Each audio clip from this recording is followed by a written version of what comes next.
오늘은 선지서 변론 증거 25번째 시간입니다. 오바댜 성경을 통하여 시온산과 에서의 산의 결전에 대해서 변론해 보도록 하겠습니다. 먼저 21절을 봉독해 올립니다. 구원자들이 시온산에 올라가서 예산을 심판하리니 나라가 여호와께 속하리라. 이 오바댜 성경을 통해서 하나님이 하시고자 하는 뜻을 알지 못한다면 별 교훈이 되지 못합니다. 이 오바댜 성경을 통하여서는 하나님이 뭐를 말씀하시느냐, 종말의 심판을 에서와 야곱을 들어서 가르친 묵시입니다. 아브라함의 언약이 변찮고 그 자손들에게 이루어지되 아무리 에서는 장자였지만은 버림을 당했죠. 심판기에도 그런 버림당할 자의 형편이 에서와 같은 형편을 가질 것을 얘기했고, 야곱은 이제 하나님의 장자의 명분을 기이 여기다가 복을 받는 역사가 있었는데, 그 사적을 통하여 하나님 인간 종말에 이제 심판의 역사를 변론하시는데, 에서와 야곱이 합할 수 없는 것처럼 말세에도 한 하나님의 자녀이지만 합할 수 없는 그러한 싸움이 있다는 것을 알려준 겁니다.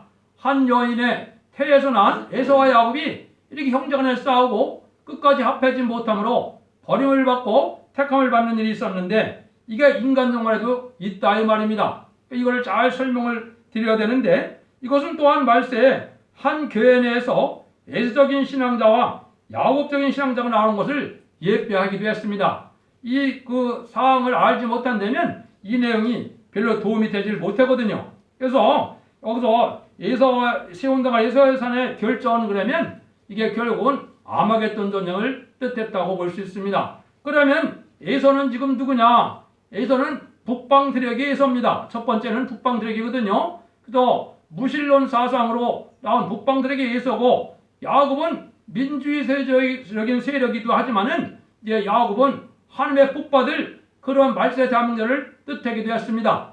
그러면 지금 이런 기독교계에서 예서적인 사명은 예서는 누구냐? 이거는 교권 세력들이 하나님의 시대적인 법을 무시하고 세세 왕권의 축복과 자손만대의 축복을 주고자 하는 에덴 동산의 축복을 받아들이지 않으면 장자의 명분을 이게 소홀히 여겼던 것처럼 그 자들이 에서가 되도록 되는 겁니다. 또 미약하고 부족하지만 정직하고 깨끗하게 살아서 하나님의 말씀대로 되어지는 그 복을 참으로 누리기를 원하고 진리 앞에 순종하기를 원하는 이런 자들은 이제 야곱적인 신앙자가 될 수 있다, 이렇게 볼 수가 있습니다. 이런 사적을 통하여 하나님의 심판의 역사가 진행된 걸 얘기했는데, 심판에 대한 것도 우리가 개념을 정리할 필요가 있습니다. 심판이 성경적으로는 어떤 일이 아파로 보여졌습니까? 4,500여 년 전에 노아의 방주를 통하여 물심판을 보여주었죠. 그 다음에는 이제 에서 족속이 멸망할 것을 소돔과 고모라를 통하여 불심판이 내려서 멸망하는 과정을 보여줬죠. 이것이 인간 종말에 대한 일을 다시 알려준 거거든요. 그래서 하나님이 이제 인간 종말에 대해서 심판기에 대한 개념은 이 세상의 악의 세력을 얽혀서 악의 세력을 통하여 악의 세력을 강하게 해서 이제 음란부패 사치 타락한 자들을 멸망시키기로 예정된 것이 하나님의 심판인데, 그 역사가 이미 공산당이 악의 세력으로 등장해서 100년 동안 진행이 된 겁니다. 그래서 전 세계가 3분의 1이 공산화되는 과정에 누가 제일 먼저 죽었느냐? 부패한 기독교 세력이 죽었습니다. 또한 세상에서도 부자가 죽고 학식이 많고 유식계통이 죽었습니다.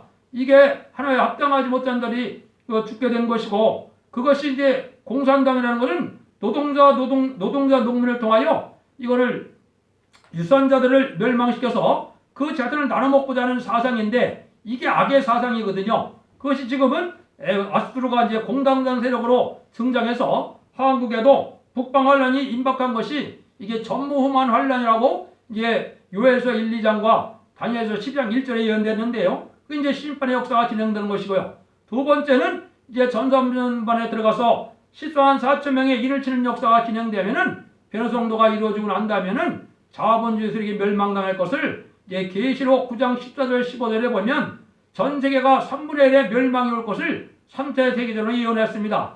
이것이 이제 심판이 진행되는 과정이고요. 후 3년반 동안에 짐승의 피를 받는 자들이 완전 멸망의 심판이 있을 것을 계시록 16장의 대접장으로 이걸 묘사를 하셨습니다. 그런데 계시록 16장 15절과 16절을 보시면 어떻게 말씀을 하셨느냐. 먼저 16절을 보면 새 영이 히브리음으로 아마겟돈이라는 곳으로 왕들 모으더라 그랬습니다. 마지막에 아마겟돈 전쟁이 있다는 거거든요. 이 아마겟돈 전쟁이 바로 에서의 산을 야곱의 산이 시온의 산이 이제 심판한다 이 말이거든요. 그게 결전이라는 말을 썼는데요. 이것은 일곱째가 그 대접을 공기 가운데 쏟음에 큰 음성이 성전에서 보더라부터 나서 가로되 되었다니. 근데 이 지진이 어떻게 묘사가 되느냐. 번개와 음성들과 내성이 있고 또 큰 지진이 있어. 어찌 큰지 이 땅에 있어 오므로 이같이 큰 지진이 없었더라. 여기서 큰 지진은 이 전쟁의 핵무기 전쟁을 얘기한 겁니다. 그래서 전무후무한 환란이 항변이 일어나지만 아마겟돈 전쟁은 이 땅에 있었던 지진보다도 어떤 지진보다 크다고 그랬죠. 이게 마지막 결전의 전쟁을 뜻한 겁니다. 이것이 어떻게 진행될 것이냐, 어느 때에 진행될 것이냐, 이거를 본문을 통해서 변론해 보도록 하겠습니다. 1절 2절입니다. 오바다의 몫이라 주 여호께서 에돔에 대하여 이같이 말씀하시니라. 우리가 여호께로 말미암아 소식을 들으나니 그 사자가 그 열국 중에 보내심을 받고 이르기를 너희는 일어날지어다. 우리가 일어나서 그로 더불어 싸우자는 것이니라. 여호와께서 가라사대 내가 너를 열국 중에 미약하게 하였으므로 내가 크게 멸시를 받느니라. 하나님은 과거에도 야곱이 미약했는데 인간 종말의 사명자도 이 야곱적인 사명자는 아주 크게 멸시를 받고 이게 철해지는 미약한 자리까지 갈 것을 얘기한 겁니다. 그래서 심판기 하나님의 종은 약하고 에돔 사상 세력은 강하게 한다는 뜻인데요. 인류 종말에도 하나님의 자녀이며 한 교회의 성도이지만 그 중에서 야곱 같은 자가 나온다 이 말입니다. 예성적인 신앙자는 많지만은 야곱적인 신앙자는 적다는 얘기입니다. 이게 알파 역사를 본다면 율법시대에서 은혜시대에 넘어올 때 바리새인 교권이 바로 예수적인 사명자입니다. 예수님을 못 박는데 앞장을 섰죠. 야곱적인 그런 신앙자는 예수님은 아무 힘도 없는 것처럼 도수장에 끌려가는 양처럼 십자가에 못 박혀 돌아가시고 말았죠. 이게 이제 야곱적인 신앙이라고 볼 수가 있고, 인간 종말에도 똑같이 이사야 59장에 보면 이제 그런 불의한 자가 교권 세력을 가지고 형성하다가 악한 자가 되어서 하나님의 버림을 받게 되고 하나님의 강권적인 역사 속에 새로운 종이 나타나서 삶의 계대를 이루어서 일어나라 빛을 발하는 동방 역사를 하게 되는데, 그것이 야곱적인 신앙자의 사명계통이라고 볼 수가 있습니다. 그 시발점은 이사야 19장 20절에 보면 말세에 한 구원자 보호자를 보내준다 했는데, 아까 21절에도 보면 구원자들이 시온산에 올라와서 그랬죠. 이 구원자들이 누굴 뜻했습니까? 계시록 14장 1절에 14만 4천 명의 변화성들을 뜻한 겁니다. 그래서 대표적인 구원자를 통해서 이 역사가 진행될 것을 보여준 것이 오바다 성경이라 이 말입니다. 그래서 이런 교회가 나올 때는 어떤 때냐? 이건 계시록 2장에 보면 에베소 교회가 사랑이 식어서 촛대를 옮기게 되죠. 그러니까 그 촛대가 옮기게 되는 것이 새로운 사명자인데, 이 새로운 촛대의 사자가 되는 것이 이 말세 종들의 선구적인 종들이 되겠습니다. 그래서 말세에는 이제는 교단과 격파가 중요한 것이 아니고 신앙의 정로가 중요해서, 신앙의 정로에는 예언의 말씀을 읽고 듣고 지켜야 되는데, 그걸 완전히 변해주는 종들이 나와서 이 변론을 하고 난 다음에는 그 변론대로 심판할 것을 얘기했는데, 그때 당시에는 이제는 처음에는 많이 듣지 않을 것을 말씀한 거라고 이렇게 볼 수가 있습니다. 그러니까 이런 일들이 어느 때쯤 이런 것이 일어나느냐, 그거를 이제 보면은 3절입니다. 바위 틈에 거하며 높은 산에 사는 자여, 내가 중심에 이르기를 누가 능히 너를 땅에 끌어내리겠느냐 하니 너의 중심의 교만이 너를 속였도다. 이와 같이 된 것은 참된 종을 미약하실 적에 대적인 에돔의 세력은 극도로 번창해서 반석 위에 기틀을 두고 튼튼한 기반을 닦고 솟아오른 높은 건물에서 마음조차 교만해서 자기를 자랑하는 그런 자들이라 이 말입니다. 말세가 되면 이제 야곱은 낮아지고 에서는 같이 높아지는데, 이것이 과학 세력이나 공상 세력이 과학이 극도로 많이 발달을 했죠. 이것은 하나님이 마지막 때에 심판의 도구를 사용되기 위해서 무기가 발달하게 하고 과학이 발달하게 했다 이 말입니다. 그런 일들이 벌어지는 때가 이게 20세기 후반인데, 20세기 후반부터 우주의 경쟁 개발이 시작이 됐죠. 그때가 바로 말세라는 걸 여기 얘기한 겁니다. 그거를 이제 들어서 4절에 이렇게 말씀했습니다. 네가 독수리처럼 높이 오르며 별 사이에 깃들을지라도 내가 거기서 너를 끌어내리리라. 나 여호와가 말하느니라. 여기 보면 별 사이에 깃들이는 일이 있다고 그랬죠. 이게 60년대 초반에 보면 유인 우주선을 쏘아 올리기 시작해서 69년 7월에 아폴로 11호가 가서 달에 가기도 했고, 지금은 우주정거장이 있어서 6개월 내지 1년 동안 거기에 살다가 내려오죠. 이때가 마지막 때라 이 말입니다. 이 과학이 이렇게 발달할 때 심판 때가 온다는 건데, 이게 멸망할 세력이 그렇게 과학이 발달해서 큰 이런 세력을 형성할 것을 보여준 겁니다. 여기 독수리라고 그랬는데 실제 미국의 상징이 독수리죠. 그 독수리 마크를 가지고 또 거기 달나라로 가고 그랬죠. 이런 것들이 본다면 지금이 바로 이제 20세기 후반이 바로 이게 인간 종말이라 이 말입니다. 그래서 21세기에는 새로운 교회와 새로운 역사로 새로운 천년왕국이 시작될 것을 보여준 겁니다. 5절 7절입니다. 혹시 도적이 내게 이르렀으며 강도가 밤중에 내게 이르렀을지라도 그 마음이 만족하게 취하면 그치지 아니하겠느냐. 혹시 포도를 따는 자가 내게 이르렀을지라도 그것을 얼마쯤 남기지 않겠느냐. 내가 어찌 그리 망하였는고 에사가 어찌 그리 수담되었는고 그 감춘 보물이 어찌 그리 수압탐되었는고 또 약조한들이 다 너를 쫓아 병거에 이르게 하며 또 한몫하는 자들이 너를 속이고 이기며 내 식물을 먹는 자들이 네 아래 함정을 메우니 네 마음에 지각이 없음이로다. 이때 교만한 자들의 에돔 심판이 왔을 때는 조금도 남는 것이 없다는 겁니다. 전멸을 당한다는 뜻이죠. 진리 앞에 순종해서 의롭게 살고자 하는 자들은 다 멸망한다 이 말입니다. 도덕도 그렇고 농산물을 딸 때도 조금은 남는데 이때 멸망할 것은 그렇게 남지가 않는다는 겁니다. 그러니까 이 교만의 세력들이 무신론 상을 가진 자들이 아주 이 심판들은 살아남을 수 없다는 것을 얘기하고 전멸당할 것을 여기 말씀하신 겁니다. 이것이 하나님의 말씀입니다. 그래서 이러한 세력들과 또 복음과는 불의한 세력들이 바로 뭐냐? 그 공산당을 좋아하고 용공협정에서 신중 친북 세력들이 바로 이런 세력들이 되는 겁니다. 이런 자들은 회개하지 못하고 살아남지 못한다는 것을 여기 분명히 말씀한 겁니다. 그걸 여러분들이 지금 각성받을 때가 지금 이때인 겁니다. 8절 9절입니다. 나 여호와가 말하노라. 그날에 내가 에돔에서 지혜 있는 자를 멸하며 에사야의 산에서 지각 있는 자를 멸하지 아니하겠느냐. 더마나 네 용사들이 놀랄 것이라. 이로 인하여 에사야의 산에 거민이 살육을 당하여 다 멸절되리라. 이는 인간의 지혜와 지식으로 교만해졌는데 심판하는 날은 남을 수가 없는 세력이 됐다 이 말입니다. 인간 지식적으로는 별 세계가 하는 것처럼 인간 지식이 많이 발달했지만 인간 지식을 중심하거나 과학 만능주의, 물질 만능주의에 빠진 자들은 하나님의 보험을 받지 못한다 이 말입니다. 말씀 중심으로 진리 중심으로 이제 하나님을 의지하는 그런 신앙을 가져야만 이 땅에 살아남을 수가 있는데, 인간의 그런 세력을 갖고 이제 자기 지식을 자랑하고 자기 힘을 자랑하는 세력들은 이게 무신론 사상의 공산 사상인데, 이런 자들은 멸망을 당한다. 이걸 말씀한 것이죠. 10절을 한번 또 보시죠. 내가 내 형제 야곱에게 행한 포악을 인하여 쑥을 입고 영원히 멸절하리라. 이들은 극도로 교만한 동시에 형제에게는 사랑이 없는 그런 포악한 행동을 한 자다 이 말이죠. 그래서 에돔 세력이 이제 별세계에 가게 될 때 야곱적인 신앙자가 예수적인 신앙자에게 많은 멸시를 받고 미움을 받고 나중에는 쫓겨나기까지 된다. 그렇게 이야기가 돼 있죠. 왜냐하면 인간 정말에는 불의한 세력이 기업권을 잡고 마귀의 도구가 될 것을 얘기한 겁니다. 그래서 세상적으로도 에서 세력과 야곱의 세력인 것처럼 민주주의와 공산주의가 대립하고 있지만은 이런 같은 교회 내에서도 그런 신앙자들과 그런 신앙이 지금 갈려지고 있다 이 말입니다. 그래서 미약하더라도 우리가 정직하고 깨끗하게 진리 앞에 순종하여 살고자 한다는 하나님의 긍휼함을 받지만 그렇지 못한 자들은 멸망의 세력인 것을 우리가 알아야 됩니다. 그래서 이때는 계시록과 선지서를 잘 변론의 말씀을 듣고 또 그 말씀대로 순종해서 그 복을 누리는 사람이 되어야 되는데, 이거는 영적인 사람이어야 되는데 성령 충만한 사람이 돼야 순종할 수 있는 그런 복을 받게 되는 겁니다.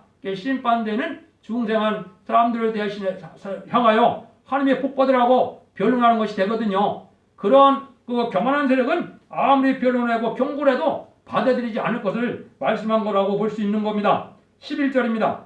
내가 멀리 있었던 날 곧 이방인이 그의 재물을 늑달하여 애국은이 그의 성문에 들어가서 예루살렘을 얻기 위하여 제비 뽑던 날에도 너는 그들 중에 한두랑 같았었느니라. 이들은 아무리 이방들에게 자기 형제를 해쳐도 자기의 유리하다면 그 방편만 따른다는 거죠. 이게 6.25 때나 이런 데 보면 그렇죠. 같은 동네 사람이라도 이 공산당 세력들은 그런 친척도 다 일러 바쳐서 자기가 유리한 그런 눈을만 가죠. 인간용으로도 그렇다 이 말입니다. 마귀의 도구가 된 자들은 이제 하나님의 백성을 살 길로 인도하는 것이 아니고 자기에게 유익되는 길로 오히려 그들에게 이제 알려주고 태합하게 하고 또 옳은 길을 못 가게 하는 그런 사람들 같다 이 말이거든요. 그래서 이런 때에 우리가 사상을 잘 지켜나가는 이런 사람이 되어야 됩니다. 12절입니다. 네가 형제의 날, 그 재앙의 날에 방관할 것이 아니며 유다 자손의 패망하는 날에는 기뻐할 것이 아니며 그 고난 날에 내가 입을 크게 벌릴 것이 아니니라. 요거는 아무리 형제가 재앙을 만나도 형제가 재앙을 불쌍히 여기고 숨겨주기를 원하고 도와주기를 원해야 되는데 그런 마음을 가지지 않는 강박한 마음을 가졌다 이 말입니다. 이런 마음을 가지면은 하나님의 심판을 받을 수밖에 없는 겁니다. 근데 지금은 야곱은 오히려 환난을 받아서 미약하게 되고 하늘만에 의지해서 하나님의 능력이 나타날 때까지는 저 실패하는 자 같으니까 많은 자들에게 이 사랑을 받지 못하지만은 이런 자들을 무시하는 이런 애서적인 세력은 하나님 앞에 심판을 보게 된다 이 말입니다. 입을 크게 벌린다고 그랬으니까 뭐 하는 거겠습니까? 조그만 실수하면 흉보고 물어뜯고 비방하고 이런 일이 많다 이 말이죠. 이게 좌파나 마귀의 세력들은 그게 특징입니다. 남의 잘못을 숨겨주는 것이 아니고 남의 잘못은 크게 떠벌리고 자기는 잘못을 모르는 것이 이게 예서적인 이러한 세력들의 특징이라고 볼 수가 있습니다. 13절 14절입니다. 내 백성이 환난을 당하는 날에 내가 그 성문에 들어가지 않을 것이며 환난 당하는 날에 내가 그 고난을 방관하지 않을 것이며 환난을 당하는 날에 네가 그 재물에 손을 대지 않을 것이며 사거리에 서서 그 도망하는 자를 막지 않을 것이며 고난의 날에 그 남은 자를 대적에게 붙이지 않을 것이니라. 환난을 당할 때 오히려 환난을 일으키는 자를 돕게 된다 이 말이죠. 이걸 어디서 설명해 드렸습니까? 이사야 15장 16장을 통해서 모압이 교만해서 멸망한다 그랬죠. 현재 모압 세력은 누구라 했어요? 기업권들에게 대해서 자칭 유대인의 사탄의 해가 돼서 왕국권들에 다 방해를 한다 이 말입니다. 그냥 때가 되면 호련히 들림받고 영원 것만으로 만족하다가 세상을 심판하고 만왕의 왕이 오셔서 세상을 다스리는 천년왕국이 온다 그러면 그걸 대적하게 된다 이 말입니다. 그걸 대적하게 되니까 하나님의 대적이 되거든요. 그 뜻이 하나님의 뜻을 이루고 창조 목적을 달성하는 것인데 그걸 반대하다가 멸망당한다 이 말입니다. 그래서 그런 일들이 인간 종말에도 있었는데 이제 옛날에도 고자질하고 이런 사람들은 바로 그런 일이 있었죠. 6.25 때도 보면 아까도 말씀드린 것처럼 이제 공산당에게 빌붙어서 거기 협조하는 자들이 많이 나올 거거든요. 이런 세력들도 멸망한 세력이다 이 말입니다. 여기서 그렇게 하나님의 야곱적인 사람들을 도와주지 않고 숨겨주지 않고 협조하지 않는 사람들을 여기 멸망한다는 것을 우리에게 말씀했죠. 행동 자체가 이 포악하고 남을 극일히 여기지고 불쌍히 여기지 않는 이런 마음 자체가 이게 교만한 마음이고 마귀가 주는 마음이니까 망한다 이 말입니다. 근데 그런 날이 이제 가깝게 온다는 거죠. 여호와 15절입니다. 여호와의 만국을 벌할 날이 가까웠으니 너의 행한 대로 너도 받을 것인즉 너의 행한 것이 내 머리로 들어갈 것이라. 그래서 아주 이 세력은 강한 세력에 대해서 과학도 발달하고 별세가까지 올라가지만은 만국을 벌할 날이 가까울 때는 다 멸망을 당한다 이 말입니다. 그러면 이때가 이제 가까운 거죠. 그래서 21세기 초에 에서와 야곱의 전쟁이 일어날 것을 이사야 59장과 이사야 66장에 말씀했는데 그래서 교권들에게 하나님의 택한 시대적인 사명자는 쫓겨남을 당하고 쫓겨난 자는 시온에 이를 때까지 부르짖다가 하나님의 능력이 임하는 때가 오는데 이건 환란이 나서 환란을 수습할 때 나타나는 때야 돼야 세상 사람들이 알아본다 이 말입니다. 그건 왜 그렇습니까? 하나님이 모세 같은 지도를 통하여 북방을 침으로 하나님의 능력의 역사가 함께하므로 이제 선주과를 이루고 선주과 삶을 감당케 하셔서 이제 전삼자만에 14만 4천명의 인치는 역사가 진행되고 난 다음에는 이제 예서적인 공산당을 심판하는 아마겟돈 전쟁이 온다 이 말입니다. 이것이 만국의 벌할 날이 가까웠다 이렇게 말씀하셨거든요. 그래서 하나님의 역사가 이제 그런 일이 벌어지는데 16절에는 그럼 왜 그런 일이 이루어지느냐? 하나님은 사랑입니다. 보세요. 내가 내 성전에서 마신 것 같이 만국인이 항상 마시리니 곧 마시고 삼켜서 본래 없던 것 같이 되리라. 요거는 영어 성경을 잘 보셔야 이걸 뜻을 알 수 있는데, 이거는 세상에서 맛보지 못한 에덴 동산의 축복을 다시 준다 이 말입니다. 그래서 어느 곳에서도 이러한 복을 누릴 수 없었던 복을 이런 심판하고 난 다음에는 하나님께서 에덴 동산을 회복시켜서 이 복된 나라를 이루어진다 이 말입니다. 그러니까 이거는 교단교파가 문제가 아니고 진리 앞에 순종하느냐 아느냐가 문제입니다. 이래서 하나님의 택한 자들 모으는 역사라는 것이 이게 변론 역사를 통하여 첫대의 사명자인데요. 이러한 성전 축복을 받게 되는 날이 올 때 이런 그런 소망을 갖고 어려움을 참고 나가라는 그런 소망적인 말씀이 되겠습니다. 17절에 한번 보시죠. 오직 시온산에서 피할 자가 있으리니 그 산이 거룩할 것이요 야곱 족속은 자기 기업을 누릴 것이며, 에서는 이렇게 망하지만은 야곱 족속에는 기업을 누릴 자가 있다 이 말이죠. 요 기업을 누릴 자는 셋의 축복을 받는다 이 말입니다. 그래서 아들의 명분도 두 가지입니다. 아들의 명분의 1차적인 것은 바로 시민권을 성국의 시민권을 뜻했고, 이제 야곱의 그 짓발 누리는 기업으로 얘기했을 때 아들의 명분은 왕권을 받게 된다 이 말입니다. 세세 왕권을 받게 된다 이 말입니다. 그 다음에는 이제 천년왕국에 들어갈 백성들이 바로 그런 복을 누릴 자들이 되겠는데요. 그럴 때 이제 많은 사람들이 멸망할 때 야곱의 세력 중에는 그래서 남은 자들이 나온다 이 말입니다. 그러니까 남은 자를 통하여 세세를 건설하고 이제는 천년왕국을 이루어서 세상에 없던 복락을 누리게 한다는 겁니다. 그래서 야곱 족속은 이게 말세 중인데요. 이제 심판하는 방법을 18절에 예언을 했습니다. 한번 보시죠.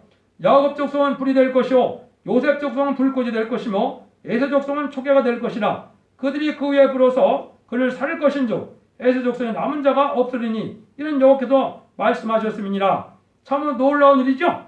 야곱 족속은 불이 된다 이랬습니다. 이건 하느님의 불을 받은 자들인데 야곱 족속은 14만 4천 명의 변화성대의 말세종을 뜻했습니다. 근데 그 중에 요셉 족속이 불꽃이 되죠. 요셉 족속의 불꽃이라는 것은 이건 성구적인 종이 하나님 앞에 이제는 먼저 불을 받게 되고 그 불의 역사로 14만 4천을 이룰 걸 얘기한 겁니다. 그런데 멸망할 사람들은 뭐와 같다고요? 에서 족속은 초계와 같다. 얼마나 불이 잘 타겠습니까? 세상 멸망 올 때는 한 사람도 남지 않고 합당하지 않는 멸망하게 된다 이 말입니다. 진리 앞에 순종하야만 살 때가 왔는데요.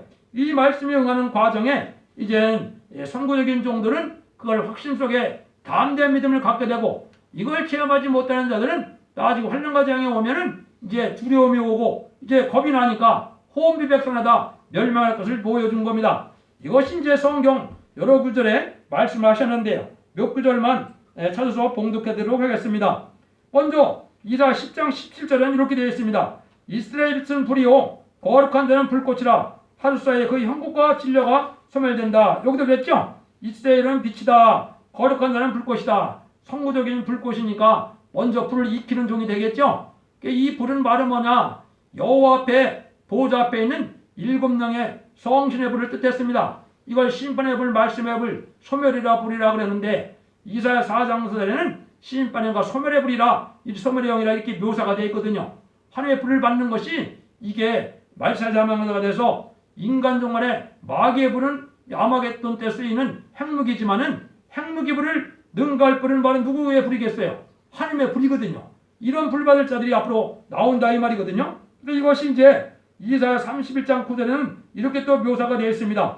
그의 반석은 두려움을 인하여 물러가겠고 그 방백들은 기울어내어 놀라리라. 이런 여호와의 말씀이라. 여호와의 불은 시온에 있고 여호와의 풀무는 예루살렘에 있느니라. 이래 놨죠. 그래서 기호로 인하여 놀란다 그랬는데 이건 여러분이 옆에 보이는 십자 기호를 뜻했습니다. 이때가 되면 십자가 그런마도 마귀가 벌벌 떠는 때가 오는데, 이때 하나님의 여호와의 불은 시온에 있다 그랬죠. 시온은 하나님이 함께하는 무리를 뜻한 겁니다. 근데 여호와의 풀무는 예루살렘에 있다 그랬죠. 이거는 교회를 뜻했거든요. 함께 모여서 호소하고 기도하고 변론하면 하나님의 불이 임함으로 불성하게 된다 이 말입니다. 이 불은 여호와의 불이기 때문에 이 불은 이 마귀의 불이 다 못 당하는 불이 된다 이 말입니다. 이래야 살 길이 열린다 이 말입니다. 왜냐? 이 심판의 환난장은 합당치 않은 자가 한 명도 살아남을 수가 없는 때이기 때문에 하나님이 절대적인 보호 역사 속에 진행되어야 될 것을 이렇게 묘사하는 겁니다. 이제 그 일들이 19절 20절처럼 또 됩니다. 남방 사람은 에사의 산을 얻을 것이며 평지 사람은 블레셋을 얻을 것이며 또 그들이 에브라임의 들과 사마리아의 들을 얻을 것이며 베냐민은 길앗을 얻을 것이며 사로잡힌 이스라엘은 뭇자손은 가난 사람에게 속한 땅을 사로잡아까지 얻을 것이며 예전에 잡힌 자 곧 스바랴에 있는 자는 남방의 성읍들을 얻을 것이니라. 이게 뭐 어려운 것 같아도 이게 내용 자체는 어려운 것이 아닙니다. 여기에 남는 자들은 새 땅을 기업으로 받기 때문에 세상 나라를 다 이제 지경을 나누어서 왕국 부서지고 한 대로 통치하는 세상이 온다 이 말이죠. 그 세상이 세계 통일이 돼서 한 나라로 되는데 다시 전 땅을 나누어서 각각 그 상급에 따라서 반열 10배 따라서 왕국을 나눠줌으로 자기 기업을 삼는다 이 말이죠. 이게 얼마나 신나는 때가 오는 겁니다. 이거는 만물이다 순종하는 때이기 때문에 인간의 해악을 주는 세상도 아니고 인간에게 불순종하는 세자는 하나도 사람할 수가 없는 세상이니까 아주 평화로운 날에 왕권을 누려서 복된 날이 온다 이 말입니다. 이게 우리의 소망이고 이게 이스라엘의 회복이고 이게 에덴 동산의 복구 역사가 되는 겁니다. 이 일을 하기 위해서 하나님은 심판하신다는 말씀을 이렇게 말씀하신 겁니다. 마지막으로 마지막들을 보겠습니다. 이제 보면 구원자들이 시온산에 올라와서 에세산을 심판하니 따라가 여호와께 속하리라. 구원자들이라 이런 말을 썼죠. 이건 아까도 말씀드린 것처럼 기록 10장 1절에 보면 시온산에 예수님 어린 양과 더불어 시종한 4,000명이 섰다 그랬죠. 이 변화성도가 변화성전에서 후사년 동안 왕국 부서들을 다 이루고 아마겟돈 때 백마땅 군대가 되어서 예수님과 더불어 세상 아마겟돈에서 승리함으로 세상은 이제 재창조돼서 회복되는 기간을 거쳐서 천왕국 시대가 올 걸 얘기한 겁니다. 이게 인간 정말 하나님이 하시고자 하는 사랑의 열매가 되는 겁니다. 여기에 동참해서 여러분들이 복받는 자가 돼야 진짜 복을 받게 되겠죠. 이 복을 누리는 것이 기독교를 만든 하나님의 목적이고 또 구원의 종교로 오랜 세월 동안 성경 말씀을 통하여 구원의 섭리가 이루어지는 하나님의 섭리가 모두 이루어지는 때가 온 겁니다. 이럴 때 여러분들이 그 소망을 가지고 사는 것이 복된 겁니다. 결론만 말씀드리고 마치도록 하겠습니다. 하나님은 예세적인 세력을 몽땅 없애는 것을 심판으로 가르쳤고 야곱의 족속은 살아서 남아서 새시대 가는 것을 기독교의 완전 구원이라 말씀을 하셨습니다. 우리는 완전한 것을 가르치는 것보다도 완전케 해주시는 하나님의 미약한 우리를 역사해 주시는 하나님의 역사로 강한 대적이 초계같이 다 타져버리고 아름다운 땅을 기업으로 얻는 것은 예수의 발전과 야곱의 승리라는 것으로 오바댜 성경에서 우리에게 교훈을 주고 있다 이 말입니다. 이 교훈을 받아들임으로 여러분들도 사손만대의 축복과 세대 왕권의 축복을 누리는 복된 종들과 성도들이 다 되시기를 예수님으로 간절히 축원드립니다. 아멘.